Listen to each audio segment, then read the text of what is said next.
Ici Louis Lemieux, votre fier député de Saint-Jean à l'Assemblée nationale du Québec. La chaîne télé que vous regardez en ce moment sur le web, sur Facebook ou sur YouTube, c'est Studio Saint-Jean, la chaîne télé de votre député au service de la communauté, qui souligne justement ces temps-ci son 6e anniversaire.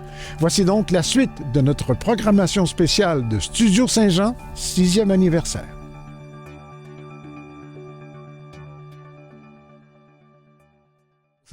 C'est la première fois que le Québec me reconnaît, que me donne une récompense et me dit que je peux comprendre. Merci. Merci pour ton implication sociale. Merci pour la protection des citoyens. Merci d'aider ton prochain. Tu sais, parce qu'au travers de, bien sûr, il y a des choses professionnelles, mais il y a beaucoup de bénévolat que je fais aussi. Fait que je le prends comme un remerciement de la province. Je suis rentré dans la réserve en 1985, à l'âge de 19 ans environ. J'ai fait 3 ans avec le 2e bataillon du Royal 22e Régiment, dont une première mission à Chypre en 87.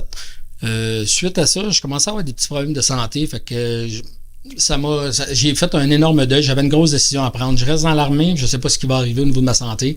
Ou ben non, je sors. J'ai décidé de sortir. J'ai pu devenir policier par la suite. Mais l'appel de l'armée m'a beaucoup manqué, surtout quand Oka est revenu sur la sellette, tout ça. Fait que là, j'ai dit, faut que je rentre. Fait que j'ai décidé de rentrer dans la réserve avec la même unité, Royal 22e Régiment, mais le 4e bataillon à Laval. Fait que j'ai fait au moins 25 ans et demi avec cette unité-là, jusqu'à ma libération médicale en 2016. Fait que je vous dirais que parallèlement, je suis rendu à quasiment 30 ans de police, plus un 28-29 ans d'armée. Fait que j'ai toujours fait le citoyen soldat qu'on appelle. Là. Dans la réserve, on fait exactement la même chose que la régulière, sauf qu'on le fait à temps partiel. En 95, à un moment donné, l'ONU, on s'est retiré de là. C'est l'OTAN qui sont rentrés à notre place, parce que faut là rétablir la force, stabiliser la force. Puis moi, il m'est arrivé plein de choses en 95, la dernière année de guerre.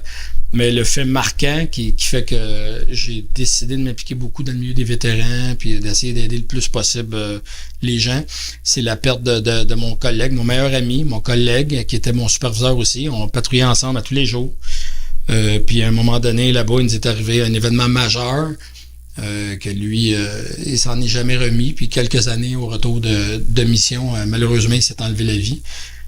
Fait que c'est sûr que ça m'a marqué à jamais. Puis moi, quand la Légion 079 Saint-Jean-sur-Richelieu a fait ce projet-là avec le maire M. Fecteau à l'époque, c'est un très beau projet des oriflammes, d'amener les oriflammes un peu partout dans la ville pour reconnaître des militaires qui ont servi.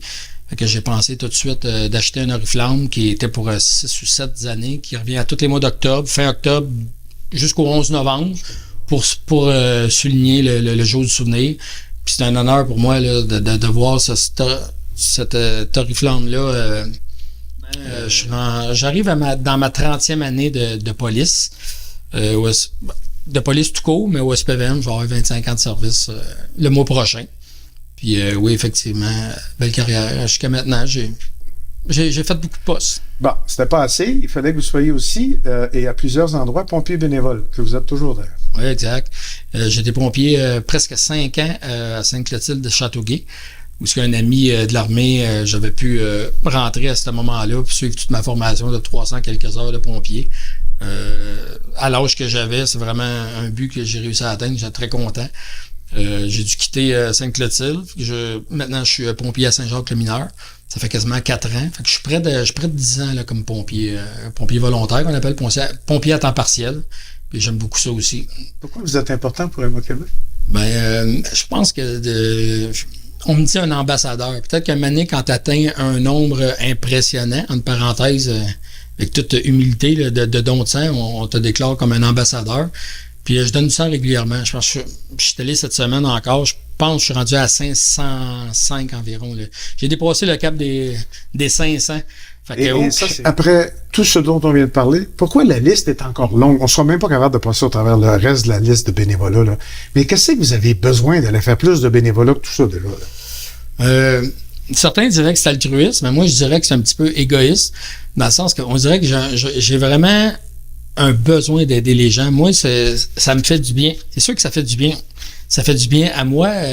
C'est sûr que ça fait du bien aux gens, mais on dirait qu'en premier, ça me fait du bien à moi. Peut-être que je tiens ça de mon père, ma mère, qui ont été des grands bénévoles dans leur vie, qui ont tout le temps été impliqués dans toutes les causes. Autant que j'ai commencé dans les louveteaux, dans les scouts, les cadets, mes parents ont toujours fait partie des comités, puis ces choses-là.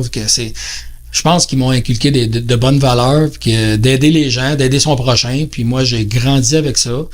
Puis ça a toujours été, tu sais, l'espèce de BA qu'on parlait quand on était dans les louveteaux à l'âge de 9 ans. Mais c'est ça, la BA à 9 ans est aussi importante que rendue à 50, 52 ans, puis continuer à donner du sang ou à faire de l'ambulance Saint-Jean, tout le bénévolat que je peux faire. C'est quelque chose qui a toujours resté. Puis je trouve ça important d'aider son prochain. Ça, ce que vous dites souvent, c'est du bénévole intéressé. Oui. Fait que c'est sûr que si c'est quelque chose qui t'intéresse pas, mais ça va intéresser quelqu'un d'autre. Fait que tu vas toujours trouver une sphère d'activité dans la vie qui va t'intéresser. Fait que oui, tu peux faire du bénévole dans n'importe quoi. Nez-Rouge, c'est un super bon exemple. Ils ont du plaisir incroyable. Ils ont un sentiment de sauver des vies aussi, là. C'est ce qui est pas rien, là. Puis en plus, dans le bénévolat, tu développes un réseautage incroyable. Plus que tu fais du bénévolat, tu connais quelqu'un qui connaît quelqu'un, puis tu sais qu'à un moment donné, ça t'amène un réseau incroyable qui t'amène à faire d'autres bénévolats d'une autre forme, dans d'autres choses. Fait que... quand je regarde la liste de toutes vos implications dans les organismes, je me demande si vous avez le temps de dormir parfois. Ben, la nuit, ça nous permet de réfléchir aussi, hein? Oui. Oui, mais c'est un entraînement, puis c'est une question d'organisation, hein? Moi, OK. j'ai commencé là, à faire du bénévolat avec dans le temps, là, il y avait le carnaval à Iberville, puis Ouais. j'étais déjà impliqué, puis après ça, le carnaval a changé pour le Festival de la citrouille. Je m'étais encore impliqué. On avait même fait un livre de recettes là à partir de concours culinaires qu'on avait fait auprès de la population. Ah, Puis, mon Dieu. ça s'appelait La citrouille à toutes les sauces. Fait qu'on a écrit un petit livre là, de... Ah, oui. Ah, Avec- et on est presque en fin de pandémie, si on pourrait dire ça. Mais avec la Saint-Vincent-de-Paul, vous avez dû être pas mal sollicité durant cette période-là. Oui, on a, faut dire qu'à Saint-Jean, on a un modèle là, qui est particulier. Ce modèle-là, on l'a même présenté lors d'un colloque international à Paris. Ah, oui. Et ce modèle-là qui a été développé ici à Saint-Jean, la particularité, c'est que c'est fait avec des bénévoles. Puis les bénévoles, eux autres, là, il y en avait deux sortes. Il y a des bénévoles qui sont des bénévoles bénéficiaires. C'est des gens qui, au lieu d'être à la maison puis attendre ce qui se passe quelque chose, ils s'impliquaient avec nous autres. Ah, Et les bénévoles là, qui sont des jeunes retraités, un peu comme moi, là, ou des jeunes aînés, là, pour dire là, des gens là, avec plus d'expérience. Fait que c'est sûr qu'il faut y croire, puis il faut avoir à l'idée là d'aider les plus démunis, puis c'est le mandat là de la Société Saint-Vincent-de-Paul de Saint-Jean.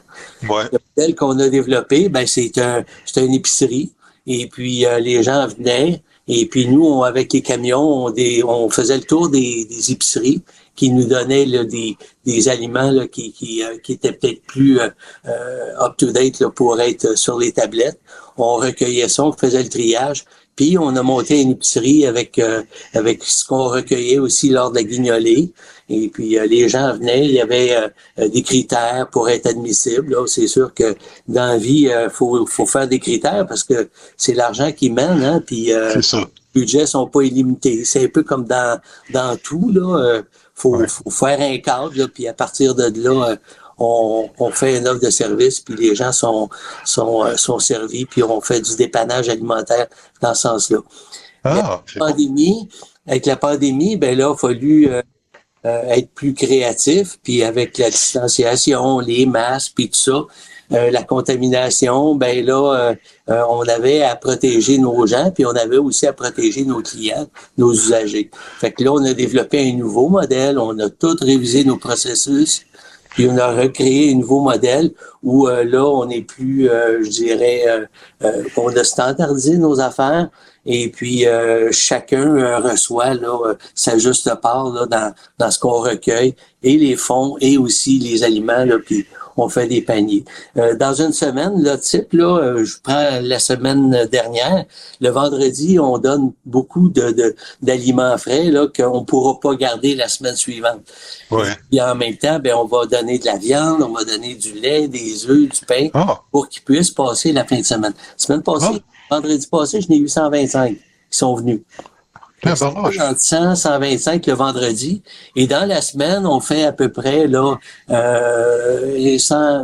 quasiment 150 dépannages là, alimentaires. Fait que vous voyez, un mois, là, c'est facilement 8 à 900 personnes là, qui viennent chez nous là, pour avoir du dépannage. Wow! C'est toute une organisation, ça, M. Courdière? Ça va à peine de venir voir ça. Oui. Dans toute organisation, ben, il faut se renouveler. Hein? Les bénévoles sont pas éternels. Puis il y en a qui, rendus à mon âge, là, on a des bébites qui sortent. Hein? Fait que mes bénévoles, il y en a là, ils ont des problèmes de santé. Fait que là, il faut renouveler les gens. Puis faut trouver là d'autres personnes là, qui peuvent servir là la société là de la Saint-Vincent-de-Paul. Ouais. Ouais. Et il y a quand même un phénomène, on appelle ça la problématique de santé mentale. Et aussi. Ces gens-là, ben écoutez, il faut les aider. Il y en a qui ont de la difficulté à se nourrir, mais il faut les aider dans tout ce qu'on vit. Hein. Vous donner un exemple, ces gens-là, là, ils ont droit à des retours d'impôts. Ils ont droit à des retours de TPS, des véhicules. Mais pour déclencher ça, il faut faire des rapports d'impôts. Fait que là, il faut les aider à faire ça. Donc, là, fait que c'est un ensemble. Hein. Ces gens-là, ils sont pas équipés là avec les moyens techniques là aujourd'hui. Les rapports d'impôts, ça se fait pratiquement plus à main. Là. Ça se fait techniquement. Fait qu'on a des bénévoles on a une là, qui ramasse les dossiers, puis fait les rapports d'impôts, les transfère là, au ministère, puis après ça déclenche des sous pour eux autres pour les aider à subvenir à leurs besoins. Mais bonjour Lise Poisson, ça va bien? Oui, ça va très bien. La ville de Saint-Jean a souligné votre 50e anniversaire de bénévolat. Oui. Bravo. Merci. Puis, il y a une dizaine d'années, ça a été souligné aussi, votre bénévolat. On voit ici la médaille du lieutenant-gouverneur que vous avez reçue à ce moment-là. Oui, mes 40e anniversaire. Votre 40e. Bénévolat. Fait que je n'avais pas arrêté à 40 ans, vous avez continué. Non. Continué jusqu'à 50 ans. Vous étiez une organisatrice. Oui, j'ai l'organisation dans le corps, je pense.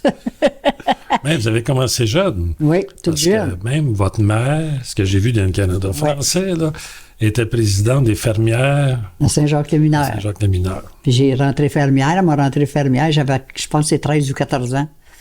Puis je me suis toujours impliqué dans toutes sortes de choses. Comme je vous disais tantôt, il avait fait peinturer l'église à Saint-Jacques-les-Mineurs. Puis le monsieur avait eu un gros contrat, mais il n'avait pas le temps de peinturer le plancher. Que c'est nous autres, ma mère, moi, j'avais été là-dedans, peut-être une quinzaine de femmes. Puis on a tout peinturé le plancher de l'église au rouleau. Là, vous étiez jeune, là. Je n'étais pas vieille, j'avais peut-être 17-18 ans. Là, vous avez commencé à faire du bénévolat. Oui. On dirait que, je ne sais pas, mais ça vient tout seul, d'après moi, là, puis c'est... Faut que ça, tu l'as ou tu l'as pas. Tu sais, tu peux pas dire, je m'en vais là. On dit, des fois, des personnes qui sont toutes seules. J'en ai, moi, quand j'étais dans le président des Dames auxiliaires, il disait, viens donc, là. On avait des coquelicots qu'on vendait, là. Oui. Mais viens, va passer l'après-midi, là. Tu vas avoir du fun, tu vas avoir du monde que tu connais, tu jases, et la journée passe. Puis là, à cette heure, ils ont toutes les places, ça faut pas que les autres de là. Ah oui? Ah oui, ils ont les places, là. Ça, ils voulaient pas avant, mais là, ils aiment ça. Ben, ils ont découvert c'était quoi le bénévolat. Ben oui, c'est ça. C'est plus des ennuyants pour eux autres que d'être enfermés d'une chambre dans 2 appartements. Là. Il y a un gros côté social au bénévolat. Oui. Là, on voit comme depuis 2 ans, avec la pandémie, on a vu comment c'est important d'avoir des activités sociales. Oui. Puis, ce que j'ai lu dans le journal aussi, vous avez travaillé, vous êtes bénévole toujours, en soins palliatifs. Oui, c'est le père à mon mari, il était placé là. Puis à tous les jours, j'allais. Tous les jours, j'y allais. Puis là, il y avait 3 chambres de soins palliatifs. Ça fait que, moi, j'ai dit aux filles, j'aimerais ça travailler dans ça, moi, là. J'ai dit bénévole, il me semble, j'ai dit, je suis bonne dans ça, hein. Fait que, ils ont dit, on va t'essayer. Fait que j'ai rentré là-dedans, mais ils ont jamais voulu que je parte. C'est ça Mais en soins palliatifs, les gens disent « Oh, ça doit être difficile, ça, les gens vont mourir. Ouais. » Non. Qu'est-ce que vous aimiez là? Moi, j'aimais ça parce que j'avais le contact direct avec les patients. Et puis, s'il y avait quelque chose, ben ils se confiaient à moi, beaucoup. Oui. Puis, j'ai toujours aimé ça. Puis, je vais vous dire franchement, les 12 ans que j'ai passé en palliatif, c'était les 12 plus belles années de ma vie. Ah oui? Oui. Puis là, aujourd'hui, que mon mari est malade, ça m'a servi énormément. Énormément. OK. Apprendre à comprendre. Puis qu'est-ce qui se passe, puis comment le prendre, puis... oui. Puis avant qu'on se quitte, avez-vous un petit message à faire aux jeunes, peut-être? Oui, j'aimerais... Si les jeunes... on dit les jeunes, là, il y en a des jeunes qui sont bénévoles encore aujourd'hui. Oui. Mais s'il y avait des personnes, comme je disais tantôt, là, des personnes qui sont dans des centres, qui sont tout seuls, faire du bénévolat, c'est très bon pour le moral, la première des choses. Là. Tu vois du monde, puis... tu rencontres des gens que des fois, tu n'as même pas connus. Les autres, ils vont te parler, puis là, ça fait un enchaînement. Okay. C'est que moi, je trouve ça. Parce que si pousse la personne, ça serait très bon. Parce que moi, j'ai fait du bénévolat toute ma vie, puis je ne le regrette pas. Je suis bien content de ce que j'ai fait. Bon, merci. C'est cette bonne conclusion. Je vous dis merci. Merci.